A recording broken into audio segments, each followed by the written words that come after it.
బ్యారేజీ పడిపోతే అప్పుడు మనం ఓదార్పు యాత్రలు చేసుకుందాం అని చెప్పి తన ప్రజాప్రతినిధులు ద్వారా కుట్రకి జగన్ పాల్పడ్డాడంటే ఎంత దారుణమైన మనస్తత్వం.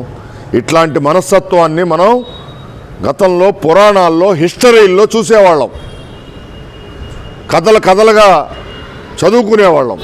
ఇట్లాంటి రాక్షస మనస్తత్వాన్ని, ఇట్లాంటి రాక్షస మనస్తత్వం ఉన్న జగన్మోహన్ రెడ్డి అసలు ఈ ప్రజాక్షేత్రంలో పనికిరాడు అతను. ఎందుకంటే అతను ఇట్లాంటి కుట్రకి పన్నాడంటే ఇందులో అతన్ని ప్రధాన ముద్దాయిగా పెట్టి పోలీసులు విచారణ చేసి కేసులు నమోదు చేయాలని చెప్పి మేము కోరుతున్నాం. మరి ఒక పడవలు గతంలో కృష్ణానదిలో పెట్టుకోవటానికి జగన్ ప్రభుత్వమే అనుమతి ఇచ్చింది.